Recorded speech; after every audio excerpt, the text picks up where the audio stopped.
Captain Un-American. Is this a Hulk sequel? Captain America sequel? New Falcon prequel? Falcon and the Winter Soldier spinoff? Ant-Man yard sale?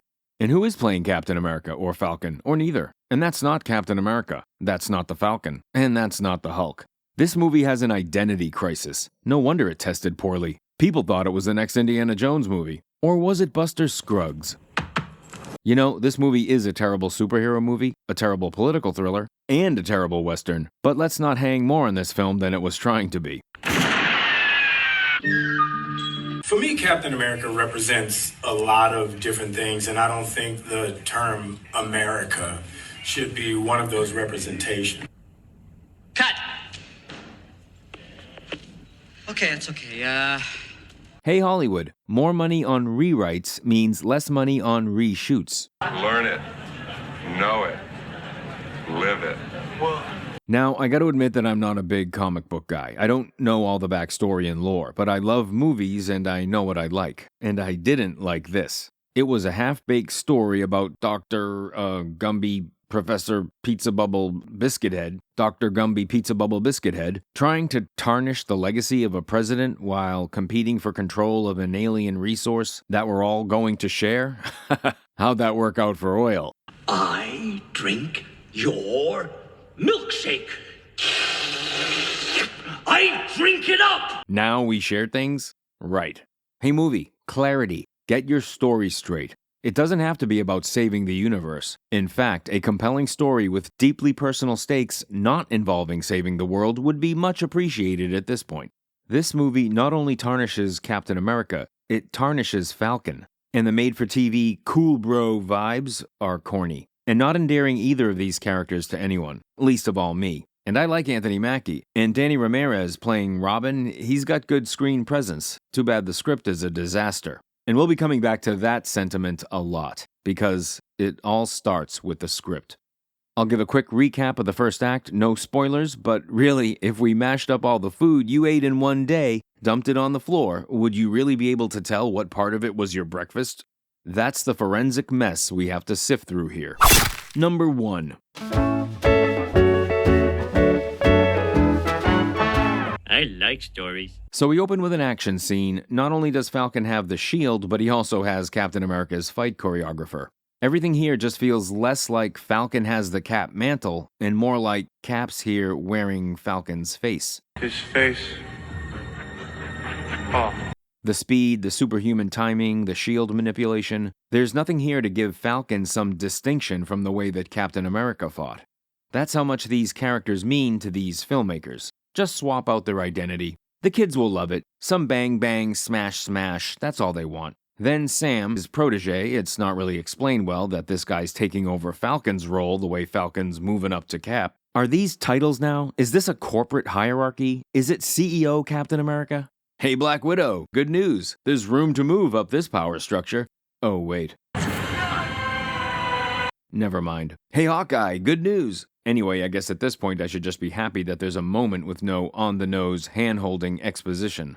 There's some hesitance from Sam about Joaquin helping on missions, as they don't have the super soldier serum that Steve Rogers, the original Captain America, had. It's an interesting plot theme that they do nothing with. After the opening action scene, Sam and Joaquin, and Sam's friend Isaiah Bradley, from the Falcon, Starsky and Buck television show that I did not watch, get invited to a ball at the White House where the president has been preparing the bulk of exposition for the audience. A giant being, a celestial, has been discovered from the Elementals movie I also did not watch. At the White House, Isaiah and other guests attempt to assassinate the president. It's all part of some plan of Dr. Gumby Pizza Bubble Biscuit Head. He's a scientist who becomes a super genius from Bruce Banner, the Hulk's blood getting mixed up with his. But instead of super brawn, it gives him super brains. And a pretty dope haircut for the early 1990s. There's a storyline about the president being on the outs with his daughter from a Hulk movie I did see 17 years ago. And finally, I got some closure on this. The father-daughter relationship arc. Not gonna spoil it for you, you're just gonna have to buy a ticket, which I advise you not to. There's a storyline about the element of adamantium, which the US has to get before anyone else or before Japan does, so we might go to war with them, or so we can definitely get it so we can all share it. Bullshit.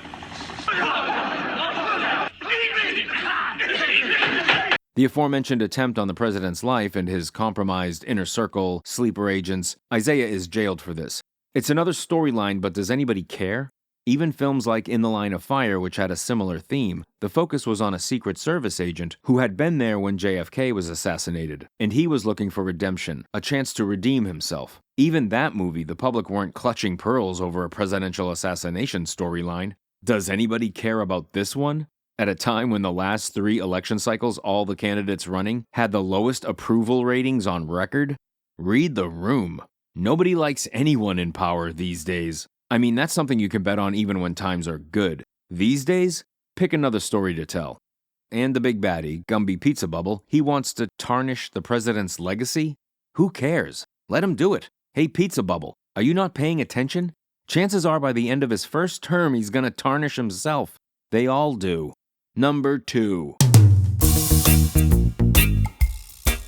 As I mentioned before, Sam's fight scenes seem borrowed from Captain America, and let's face it, B-grade Captain America. This wasn't Private Reserve stock. But the choreography seemed borrowed to the point where I was wondering, what does Sam do exactly? As Falcon. Oh, but he's not Falcon here. But what does he do? Wings slicing through fighter jets was cool, but is that possible for a regular guy to do?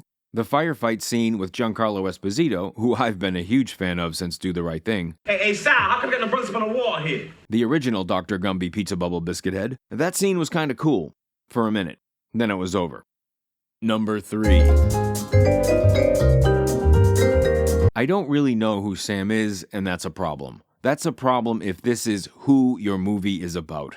This isn't Glengarry Glen Ross or 5 Easy Pieces. It's a superhero movie. So the character development doesn't have to be detailed and nuanced, but it does have to be there. I literally get more character development from Arthur in Red Dead Redemption 2, and that's a video game. You ain't fooling no one. I like the actor Danny Ramirez, but he had nothing to work with here. And the made-for-TV, energetic, but generic cool guy vibes was, as I said, corny. And there's a weird cameo by Bucky. He gives Falcon Sr. this pep talk to give it his best because, checks watch. Oh yeah, it's that time of the movie where the main character is supposed to express doubt. The dark night of the soul. Dark Knight, not. The problem is, Sam hasn't displayed any of that so far in the film, so the moment is unearned. If anything, he's been determined in his outlook on being Cap, fighting the good fight, and doing what's right. Probably because the one goal of the filmmakers has been to want to make us accept Sam as Cap. Then they make a joke about the pep talk, because, as it's painfully obvious, this was such a cringe-inducing cliché. But now you've completely undermined the moment you were just trying to build.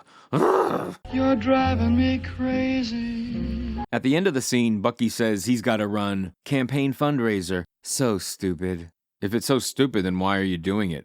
Aren't you a superhero? And you're talking like an office secretary forced to work overtime on Saturday. Can't meet for drinks. It's so stupid. Is this supposed to be some half-baked critique of our political system, where our politicians spend more time fundraising than actually dealing with our problems? True story. You want to seem like you're down for the resistance, but the studio execs, your bosses, are big donors and you don't want to piss them off. Movie. Sound off like you got a pair.